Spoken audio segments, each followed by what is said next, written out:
શ્રોતાજનોને જોશી કિંચનના સત્સંગ બદલે શબ્દ એક શોધો ને આખી સંહિતા નીકળે, કૂવો એક ખોદો ને આખી સરિતા નીકળે, જુદી તાસીર છે ભારતની ભૂમિની, અહીં મહાભારત વાવો ને ભગવદ્ ગીતા નીકળે.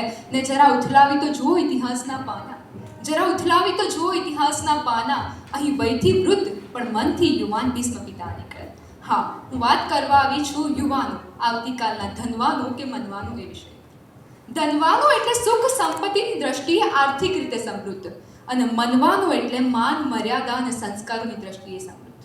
પણ એ પહેલા યુવાન એટલે શું? તો યુવાન એટલે આશાનું કિરણ અને ઉત્સાહનો જોશ, જેનામાં તમન્નાનો તરવરાટ હોય ને ખુમારીનો ખળભળાટ હોય, જેના બાવડામાં બળ છે, જેના કાંડામાં કૌવત છે, જેના ઉરમાં ઉમંગ છે, જેના જીવનમાં જોમ છે, જેના માટે ઝવેરચંદ મેઘાણી પણ લખે કે ગઢમાં ઘોડા થન ગને અને આત્મ વીંચે પાંખ, અણદીઠેલી ભૂમ પર જોને યૌવન માંડે આંખ. પણ આજનો યુવાન એ મોડર્ન બનવાની લાહીમાં સૂર્યના તેજથી દેદીપ્યમાન ભારતીય સંસ્કૃતિને ભૂલીને પશ્ચિમની સંસ્કૃતિની અંધારી ગલીમાં જઈ રહ્યો છે. પાનનો ગલ્લો એનું ગંતવ્ય સ્થાન છે, તો સોશિયલ મીડિયા, વ્યસન અને ફેશન એની પ્રાથમિક જરૂરિયાત બની ગયા છે. આજે ડ્રગ્સ, દારૂ અને સિગરેટના ધુમાડામાં સંસ્કૃતિ ધૂંધળી બની રહી છે. પ્રખ્યાત તત્વચિંતક એરિસ્ટોટલનું પુસ્તક છે આર્ચિમેડ્સ. તેમાં લખાયું છે કે ships do not sink because of water around them. Ships sink because of water that gets into them. એટલે કે જહાજ તેની આજુબાજુના પાણીથી નથી ડૂબતું, પણ એ પાણી જ્યારે જહાજમાં આવે છે ને ત્યારે ડૂબે છે. એમાં યુવાધનની આસપાસ તો વર્ષોથી વિકૃતિ હતી, પણ એ વિકૃતિઓ જ્યારે આ યુવાધનમાં ઘર કરી રહી છે ને ત્યારે આ યુવાધન અને આ સંસ્કૃતિ ડૂબી રહી છે. આજે આ સ્વતંત્ર ભારતનો આઝાદ યુવાધન ઓટીટી પ્લેટફોર્મ અને અશ્લીલ સામગ્રીનું ગુલામ બની રહ્યું છે. આજે સ્ટેન્ડઅપ કોમેડીના નામે પીરસાતી એ અભદ્ર અને બીભત્સ વાણી તો કુંચ જ છે, પણ હૃદય તો ત્યારે દ્રવી ઉઠે જ્યારે અભદ્ર અને બીભત્સ વાણીને યુવાનો બહુ બહોળા પ્રમાણમાં સાંભળે છે, તલ્લીન બનીને સાંભળે છે, અને તેના સામે અવાજ નથી ઉઠતો. મને તો એ જ સમજાતું નથી કે આવું શાને થાય છે. સંસ્કૃતિ ડૂબે ને વિકૃતિ તરી જાય છે. પણ હા, અંધેરા ઘના હૈ પર દીપક જલાના કહા મના. આ સમયે જરૂર છે યુવાનોને મનવાના બનાવવા છે તો એક સાચી સંકલ્પ શક્તિ.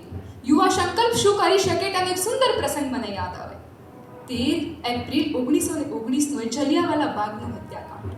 એ સમયના તે ભયંકર નરસંહારનો એક 20 વર્ષીય યુવાન સાક્ષી બને છે, અને તે સમયે તે પ્રતિજ્ઞા કરે છે કે આ તમામ નિર્દોષોના મોતનો બદલો હું અવશ્ય લઈશ, અને 21 વર્ષ સુધી દ્રઢ મનોબળ અને અડગ પ્રતિભાવથી તે કામ કરે છે, અને 31 જુલાઈ 1940ના રોજ લંડનમાં જઈને તે સમયે ગોળીબારનો આદેશ આપનાર જનરલ ડાયરની ગોળી મારીને હત્યા કરે છે, અને એ નવયુવાન એટલે વીર ઉધમસિંહ. આજે જરૂર નથી કે આપણે પણ એ રીતે જઈને ગોળી મારીએ અને બદલો લઈએ, પણ આપણે આપણી શક્તિને ઓળખીએ. જો આજે ભારતનું જે આખા વિશ્વમાં સૌથી વધુ છે એવું 64.68% યુવાધન જો પોતાની શક્તિને ઓળખે અને આગળ વધે ને તો વિકસિત ભારત 2047નું સ્વપ્ન સાકાર કરવું બહુ સહેલું છે. આજે વિવેકાનંદ જે કઠોપનિષદમાંથી એક સૂક્તિ હંમેશા બોલતા કે ઉત્તિષ્ઠતિ જાગ્રત પ્રાપ્ય વરાની બોધત. ઉત્તિષ્ઠત જાગ્રત પ્રાપ્ય વરાની બોધત. ઉઠો, જાગો અને ધ્યેય પ્રાપ્તિ સુધી મંડ્યા રહો. પણ જો યુવાનોને મનવાના બનવું છે ને તો સાથે સાથે સંસ્કાર, માન, મર્યાદા દરેકને જાળવવી પડશે.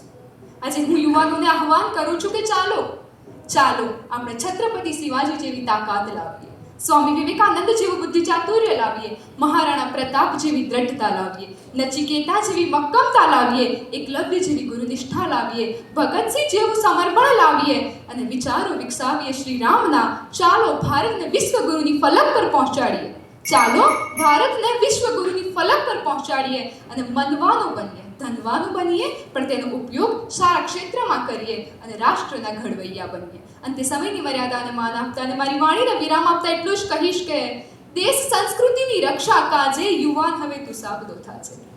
દેશ સંસ્કૃતિની રક્ષા કાજે યુવાન હવે તું સાબદો થાજે. તું જો જાગે ભ્રષ્ટાચાર ભાગે, તારા પડકાર જોને ત્રાસવાદ ભાગે. તું જો જાગે ભ્રષ્ટાચાર ભાગે, તારે પડકાર જોને ત્રાસવાદ ભાગે. શ્રી કૃષ્ણની વાંસળી પુકારે, શ્રી કૃષ્ણની વાંસળી પુકારે. યુવાન હવે તું સાબદો થાજે. પેલા પથ્થરના પાળિયા જાગે, માથે લીલુડા માથડા માંગે.